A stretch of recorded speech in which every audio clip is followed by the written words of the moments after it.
No one on the galactic frontier could forget the day humans made their mark. It wasn't with a fleet, not with devastating weapons, and certainly not with diplomacy. It was with one slap.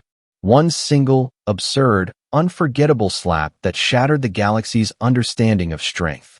The Predator was an apex terror, even among apex terrors. It was a creature born from the harshest death worlds, a towering mass of muscle, bone, and hatred. For years, it ruled the outskirts of civilized space, hunting anything that dared cross its path. Armies had tried to capture it. Scientists had attempted to study it. Warlords even plotted to weaponize it. They all failed. It tore through tanks, it shrugged off plasma blasts, and it dismantled fortresses with its bare claws. Planets were abandoned because the Predator simply made living there impossible. The Galactic Council had convened emergency sessions about it. Bounties soared into the unimaginable. Entire corporations existed solely to devise ways to avoid the regions it hunted. And yet, no solution ever stuck. Until the humans showed up. No one was quite sure why the humans volunteered. Curiosity, maybe. Pride, more likely. Some said it was boredom. Whatever the reason, the humans arrived on a council ship, small in number, light in weaponry, and heavier in jokes than armor. They disembarked laughing and waving, as if attending a festival rather than confronting death incarnate. The counselors watched from the safety of orbit. News streams across 1,000 worlds tuned in. Betting pools opened in every system from the core worlds to the outer rim. Not on if the humans would win. No one thought that possible, but on how long they would last before getting torn apart. The Predator was waiting. It had learned, somehow, that challengers would come. Its blood-red eyes gleamed in the dying sunlight, massive hands flexing claws that had shredded tanks like paper. The humans were led by a man named Captain Eric Juno. He stood maybe 6 feet tall, unimpressive by galactic standards. His gear was minimal, a light vest, combat boots, and a pair of sunglasses that he put on with deliberate flair. No powered armor, no heavy artillery, just a human and his lazy grin. The Predator roared, shaking the ground so hard dust leapt into the air. Birds and lesser beasts scattered in terror. Captain Juno didn't flinch. Instead, he sauntered forward, hands in his pockets, whistling a strange, cheerful tune no translator could identify. The Predator lunged, its body moving so fast it blurred. And that's when it happened. Juno shifted his weight slightly, stepping into the Predator's attack with the calm of a man approaching a vending machine.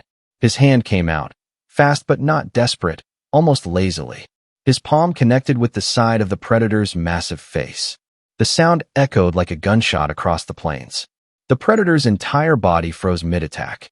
It shuddered once, staggered backward, and then, before anyone could believe what they were seeing, it collapsed. The ground trembled under its weight as it hit the dirt, utterly unconscious. There was a long, dead silence across the galaxy. Some thought the feeds had glitched. Others believed it was a holographic trick. But the cameras zoomed in. There lay the most dangerous predator known to 1,000 species, utterly defeated. By a slap. One human slap. Captain Juno looked down at the unconscious Titan, nudged it with his boot, then turned back toward the council delegation ship and shrugged. His only words, caught by audio recorders and forever burned into history, were, "I told you." Glass jaw. The galaxy erupted. Some species refused to believe it. Others demanded immediate human medical studies. Some religious sects declared Juno a god. Children played in parks pretending to slap each other into unconsciousness. The slap heard round the stars, they called it. But behind all the laughter and disbelief, a darker ripple spread through the powers of the galaxy. If a human could do that to the Predator, what else were they capable of? The Council demanded explanations. Scientists demanded genetic samples. Military strategists demanded tactical analyses. How could a simple slap bring down a beast that shrugged off railguns? The humans, for their part, offered no answers. Captain Juno, when asked, simply said, "It's just about technique," and refused to elaborate. Others joked about perfect pivot mechanics or years of bar fights back home. Behind closed doors, though, whispers started. Whispers about human muscle density, about reflex optimization, about a nervous system evolved not just to survive, but to dominate. Whispers about hidden projects, about secret training that no outsider had ever seen. Still, the story spun out of control, far beyond anyone's attempts to contain it. Merchants sold replica sunglasses labeled Juno glasses. Bars invented new drinks called glass jaw shots. Gladiatorial arenas tried to market human slap fights, only to cancel events when 2 participants ended up hospitalized. Meanwhile, Captain Juno disappeared from public view. Some said he retired to a beach world. Others believed he was whisked away by human high command for special assignments. No one really knew. The Predator, however, survived. When it eventually woke up days later, it fled into deep space, avoiding human territories at all costs. It never attacked another colony again. Predators on other worlds seemed to instinctively avoid humans thereafter, as if word had spread on a level beyond language. The lesson was clear. Not all weapons are made of steel or plasma. Some are simply flesh and willpower, channeled through a single, devastating act. And humanity, the newcomers to galactic civilization, had sent an unforgettable message without firing a single shot. The echoes of Captain Juno's slap rippled across the galaxy. It wasn't just the Predator that was affected. The entire balance of power began to shift, and the first signs were subtle. Whispers in the dark corners of galactic empires, hushed meetings among warlords, and terrified glances exchanged among seasoned hunters. The unthinkable had happened, and no one was quite sure how to process it. The once feared Predator, which had terrorized countless systems, had been brought down with a single strike, and that strike came from someone who was, by all accounts, human.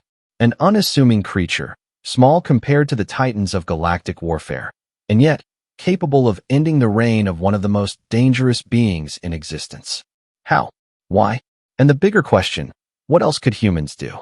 The most powerful factions of the galaxy began to pay attention. The Aldorian Empire, known for its unyielding militaristic philosophy, immediately started observing humans, studying their biology, their technology, and, most importantly, their fighting techniques. The Aldorians had long believed that true strength lay in sheer size and strength, but now they had to reconsider everything. They even sent an envoy to Earth to request an alliance, offering advanced weaponry in exchange for the secrets of humanity's strength. The humans, ever unpredictable, responded in a way that baffled even the Aldorians. They didn't offer the requested alliance. They didn't share any secrets. Instead, they handed the Aldorians a single, simple document with a bold title, the Human Code of Combat. It was, for all intents and purposes, a set of principles, a guide to strength, strategy, and the mind games behind every human conflict. But there was nothing in it about big guns or massive war fleets. It was all about adaptability, quick thinking, improvisation, and, most confusing of all, fighting with honor when necessary. The Aldorians could hardly believe it. Was this the joke? Were humans so naive as to suggest honor was more important than raw power? Or were they hiding their true strength behind these foolish ideals? And yet, something about the document seemed to unsettle even the mightiest Aldorian warlords. Perhaps it wasn't the secrets that were so dangerous. Perhaps it was the mindset that created such strength in the first place. The Praetorians, the galaxy's top mercenaries, were next to take an interest.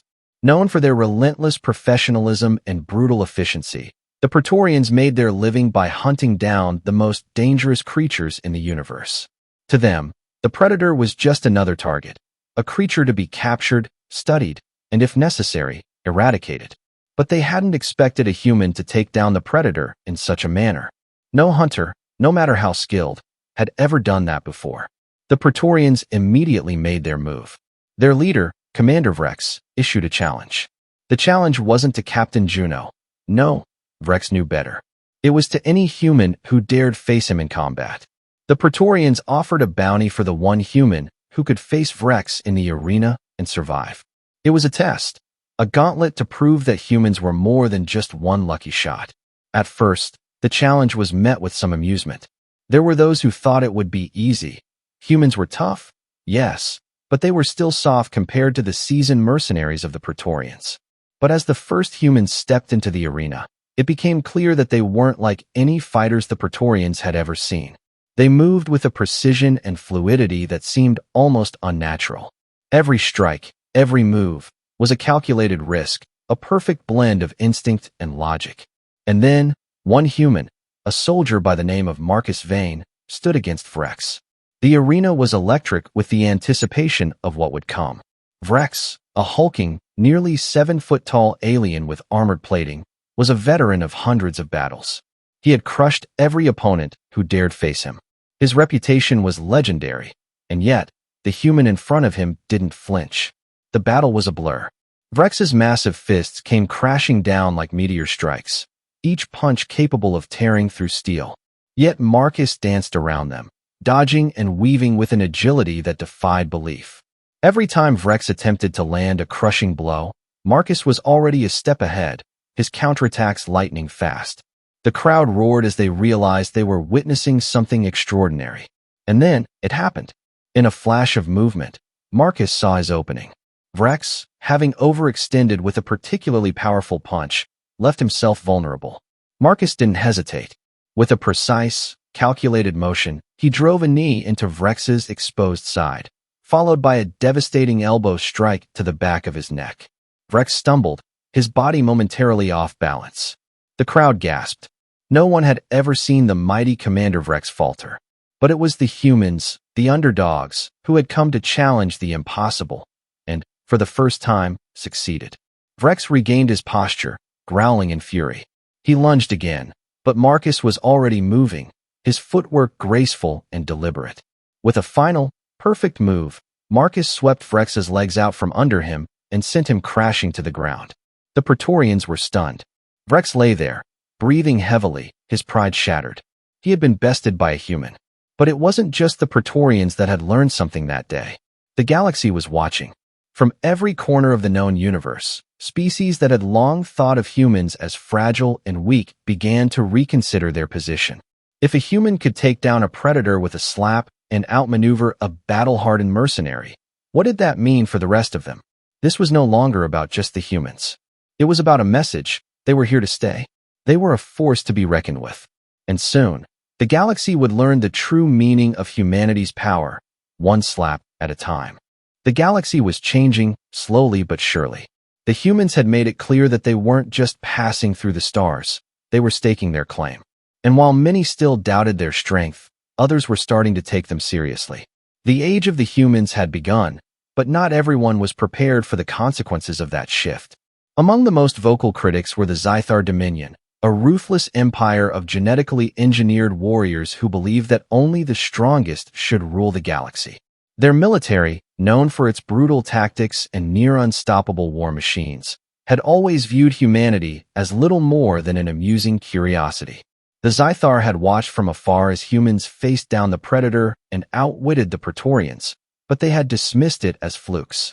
After all, humans were still primitive in many ways. They didn't have the technological might of the Zythar. They didn't have the centuries of war experience. Surely, they wouldn't last long in the grand scheme of things. But then, the Zythar received a message, an invitation, of sorts, directly from the humans. They wanted a face-to-face meeting, a peaceful negotiation to discuss a potential alliance. The Zythar, with their pride and arrogance, saw this as an opportunity to remind the humans of their place in the galaxy. They would go to the meeting, but they would not be taking the humans seriously. When the meeting took place, the Zythar delegation arrived in full force, surrounded by their most elite warriors and a display of their military might. Their warships hovered in orbit, massive and intimidating, their weapons primed and ready. They thought they were entering a negotiation with a fledgling species, one that would cower at the sight of their power. But when the humans arrived, it wasn't what the Zythar expected. They came in a single ship, small, sleek, and seemingly insignificant compared to the armada that surrounded it. The humans aboard the vessel weren't warriors, at least not in the traditional sense. There was no sign of battle armor, no show of force. Instead, there were diplomats, strategists, and Captain Juno. Juno stepped out first, his usual nonchalance still evident, though there was a coldness in his eyes that even the Zythar couldn't ignore. He raised an eyebrow at the sight of the Zythar warships and gave a slight smirk. The Zythar leader, General Rule, addressed him with a deep, guttural voice. "You are bold, human, to come here with such a small vessel. Do you not fear the might of the Zythar?" Juno, without missing a beat, replied, "Not really. Your ships look impressive, but we've learned to do more with less." The Zythar were momentarily taken aback, but they quickly recovered, and the negotiations began. They were as predictable as they were hostile. The Zythar demanded that the humans submit to their rule, join their empire, and provide resources in exchange for protection. They spoke of domination, of war, of strength. The humans listened, and then, after what felt like an eternity of tense silence, Juno spoke again. "You know," he began casually, "we've been listening to you for a while now, and we're not really interested in your empire or your idea of protection." General Rule's eyes narrowed. "What do you mean? You stand before the Zythar Dominion. You have no choice but to obey." Juno's grin only widened. "Here's the thing. We're not interested in ruling the galaxy. We just want to live in it. And if you want to try and stop us, we'll let you. But trust me, it's not going to go the way you think." The Zythar were used to overwhelming their enemies, to forcing them into submission.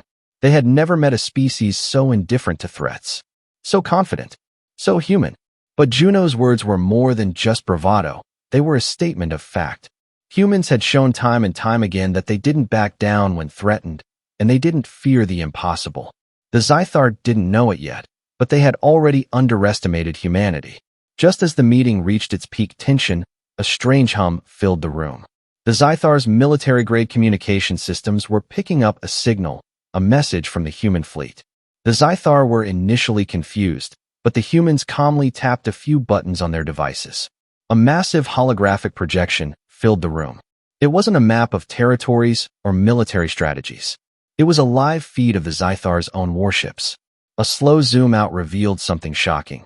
The entire fleet was now surrounded by human ships.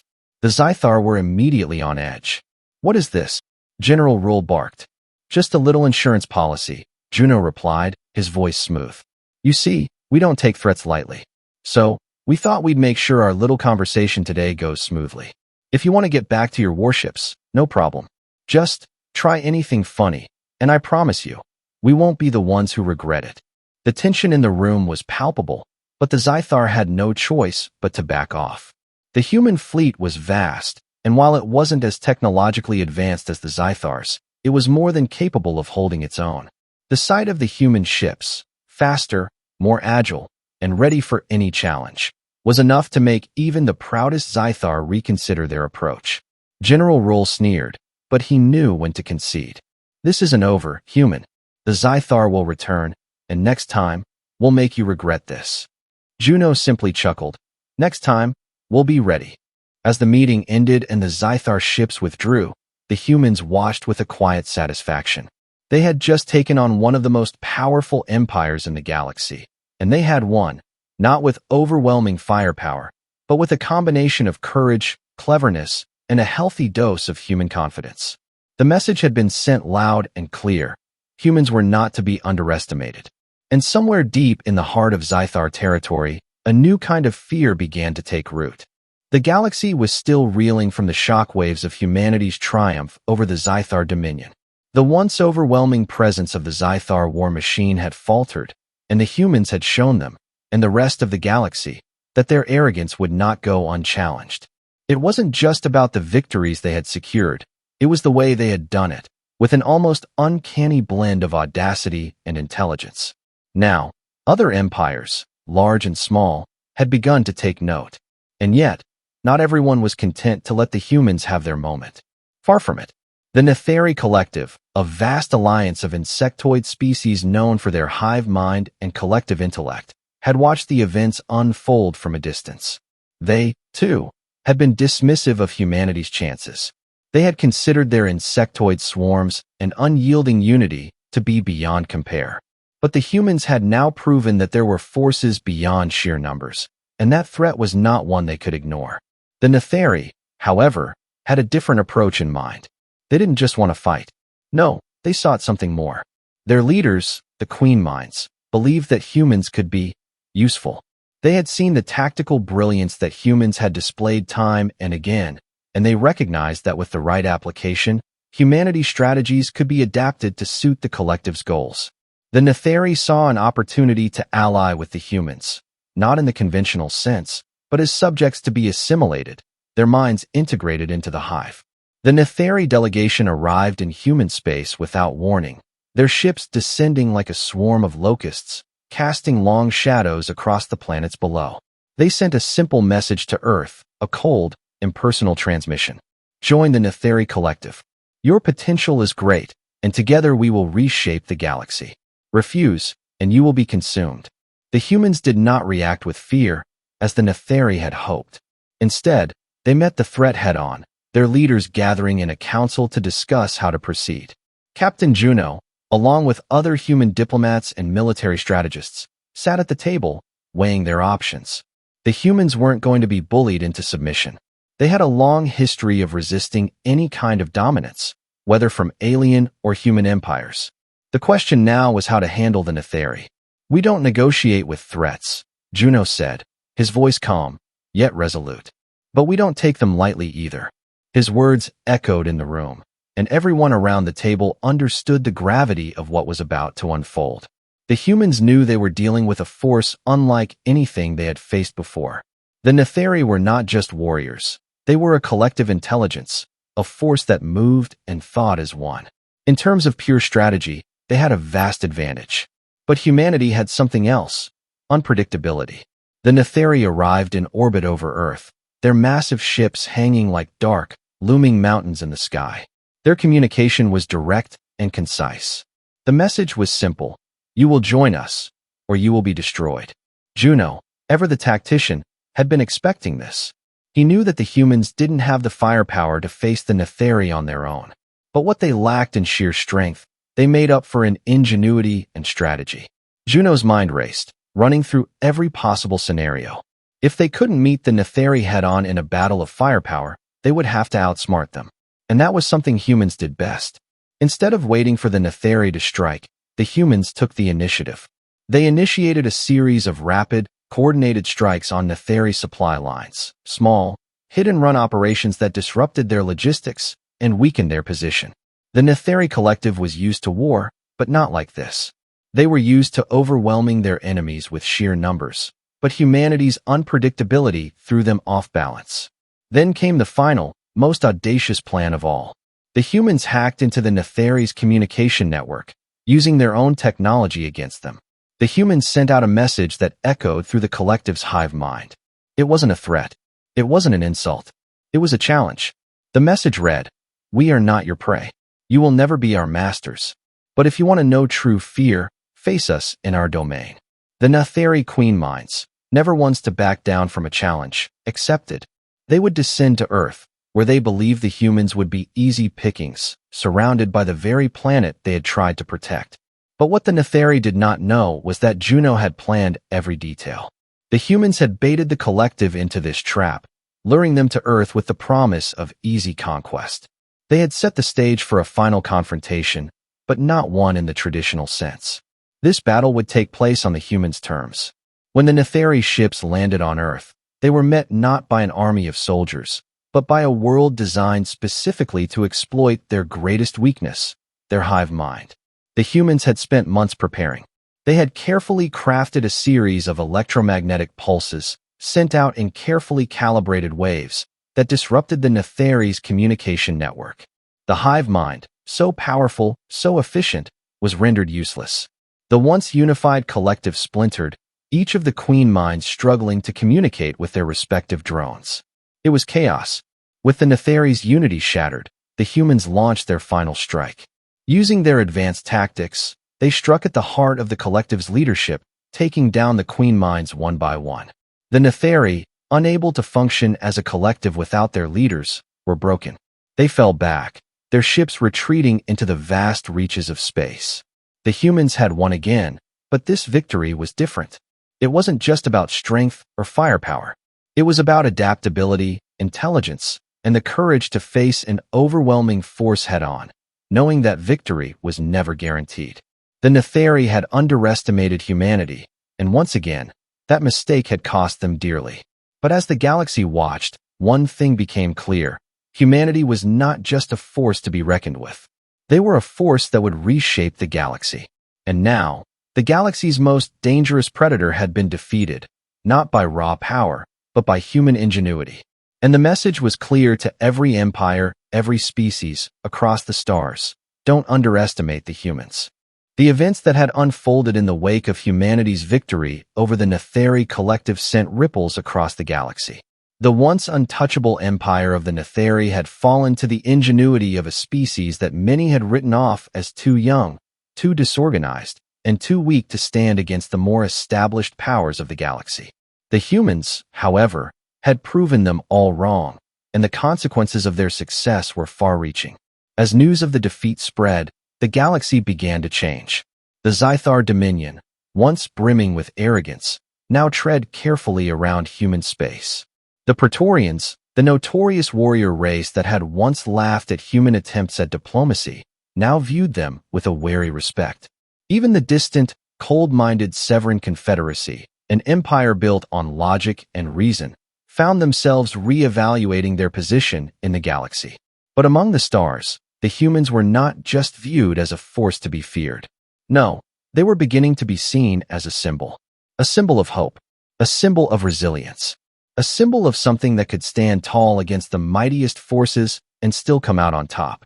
Humanity's reputation had skyrocketed, but it wasn't just because they had bested a series of impossible odds. It was because they had done it without resorting to mindless violence or overwhelming firepower. The humans had displayed something the galaxy had not expected: intelligence, adaptability, heart. They had taken down their enemies not through brute force, but through wit, courage, and a relentless refusal to back down. Captain Juno stood before a vast array of diplomats, strategists, and military leaders in the war room of Earth's most secure facility. The room was buzzing with activity as humanity's next steps were debated. The galaxy was watching them, and this time, the humans had a chance to do something no one had expected them to do: unite the galaxy. Juno, his demeanor as calm and collected as always, took the stage. He was no longer the lone soldier who had bravely led his crew through countless battles. Now, he was a symbol, a leader who had guided humanity through its most trying moments and had emerged victorious. "It's not just about us anymore," Juno said, addressing the assembly. "It's about everyone. The galaxy has seen what we're capable of, but we can't stop there. We've fought to protect our home. Now, we have to fight to protect the rest of the galaxy, whether they like it or not." There was a pause in the room as his words sank in. This was a turning point. The humans had established themselves as the dominant force in the galaxy, but now they faced a new challenge. The next step wasn't just about survival. It was about leadership. It was about shaping the future. One of the diplomats, an experienced negotiator who had spent years working with various alien species, spoke up. "Captain, the galaxy doesn't trust us. Many of these empires see us as a threat. They've already started forming alliances, trying to contain us. We can't afford to be reckless." Juno nodded, his expression unchanging. "I understand. But we've earned the right to have a say in the galaxy's future. We've proven we won't be intimidated. Now, we need to show them that we can be a force for peace, or, if need be, a force for change." Another strategist chimed in, a young officer who had been at the front lines during the Netheri conflict. "We've already sent the message, sir. But we don't need to dominate the galaxy. We need to build it. Human strength doesn't come from taking over. It comes from unifying. If we show them that we don't want to rule, but we want to work together, we might just win their trust." Juno smiled, his eyes alight with that familiar fire. "Exactly. And that's the real power we possess, our ability to change things. The galaxy has been at war for centuries, but we don't need to keep fighting. We can build something better. A future where everyone has a voice, and no one has to be afraid." With that, the room fell silent. For the first time, the humans weren't just thinking about their next battle or the next enemy to defeat. They were thinking about something bigger, something grander. They were thinking about the future of the galaxy itself. Over the following weeks, humanity began to put its plan into motion. They reached out to various alien empires, starting with the smaller, more neutral ones. They sent ambassadors to all corners of the galaxy, offering peace, cooperation, and mutual prosperity. Their message was simple but powerful: join us, and together we can build a future where the galaxy isn't divided by war, but united by progress. To everyone's surprise, many of the empires responded positively. The Severan Confederacy, The once cold race that had never trusted any species outside their own, extended an olive branch. The Takara Trade Alliance, known for their vast merchant fleets, pledged to support human efforts in building intergalactic trade networks. Even the Zythar Dominion, who had once looked down upon humanity as weak, began to reconsider their position, choosing to open diplomatic channels instead of waging war. But there were still those who resisted. The Vorkan Ascendancy, a militaristic empire that valued strength above all else, viewed humanity's rise as a threat to their dominance. They rallied their forces, determined to challenge the human alliance. Their ships, vast and imposing, moved towards human space like a storm on the horizon. Juno, now overseeing a large coalition of human and allied forces, wasn't intimidated. "Let them come," he said with a calmness that surprised even his most trusted officers. "The Vorkans want war? We'll show them what happens when you challenge us." But unlike their previous battles, the humans weren't just looking to destroy. They were looking to lead. This time, they weren't fighting to survive. They were fighting to prove that they could be the protectors of peace. They would stand against the Vorkans, not to annihilate them, but to offer them a choice. The final battle took place not in the cold vacuum of space, but in the hearts and minds of the galaxy's inhabitants. When the Vorkan fleet arrived at Earth's borders, they expected a fierce, desperate fight. What they found instead was a message. Humanity had offered the Vorkans a chance to join the alliance, to work together for a greater good. If the Vorkans chose war, they would find no easy victories. If they chose peace, they would find a galaxy ready to welcome them. The Vorkans hesitated. They had always been conquerors, but the humans had shown them a different path, one where victory was not achieved through destruction, but through unity. The message was clear, and it resonated with many of the Vorkan leaders. And just like that, the tide of the galaxy shifted. The Vorkans withdrew, and the humans' vision of a united galaxy began to take shape.